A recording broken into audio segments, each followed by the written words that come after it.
Welcome back to Free Media. I'm Robby Soave. And I'm Amber Duke. Donald Trump is escalating his war with Harvard, the president now targeting international students, and he has revoked the university's permission to enroll them. Here is Trump discussing the policy. How will the confrontation with Harvard end? Do you foresee? I don't know. I don't know. Harvard's got to behave themselves. Harvard is treating our country with great disrespect, and all they're doing is getting in deeper and deeper and deeper.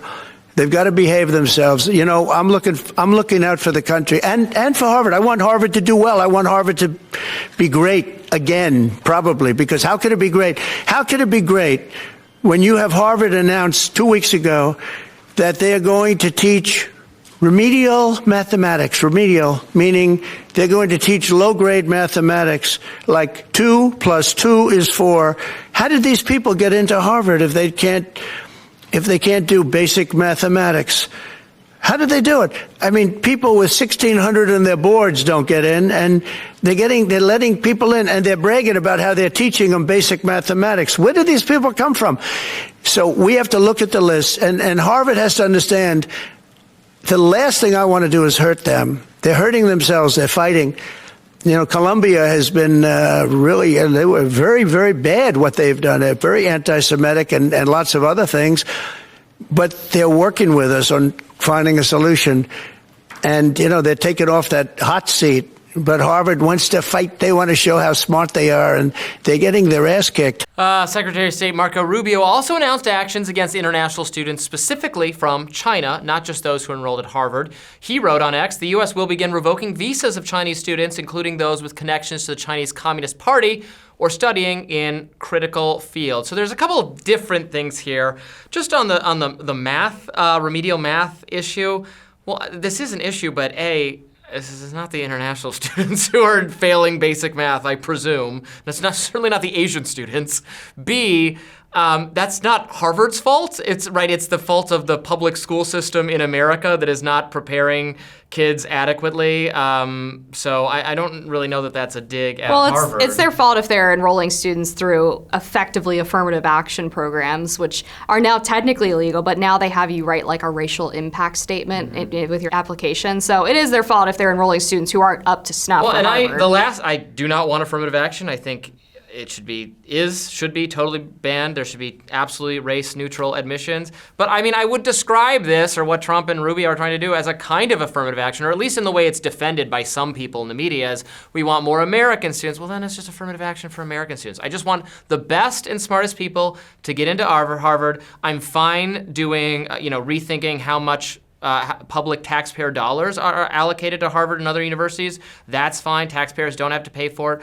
I would, in my ideal world, it's like Harvard can do what it wants, but I don't have to pay for it. That's how I would like things to be. The administration swooping in and saying you have to admit these people, you can't admit these people, is just way too much micromanaging of the university for my mind. I think it would be nice if the international students were really the best and brightest, but functionally that's not how it really works, because the reason that these universities want international students is it's typically people from wealthy families who can afford to send them there. So they're often paying full price, sticker price tuition. So they're not letting them in because they're just so much better than the other American applicants, but it's because they're subsidizing the American ones. Right. They don't have to give them financial aid or loans or grants or scholarships because they know that their parents can afford to pay the full sticker price. And so they're using it as a way to not have to use their endowments or money from the federal government to pay for equally or more qualified American students to go. That's why you end up with like 30% in some cases of elite universities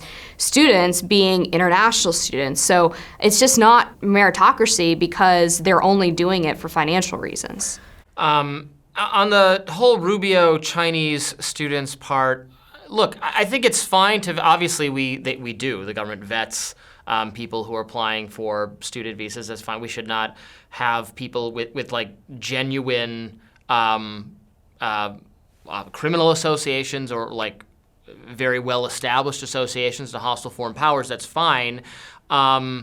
But in an abstract way, I would want I don't want to send them back. Actually, this was a Trump idea. He was asked this on the All In podcast last year.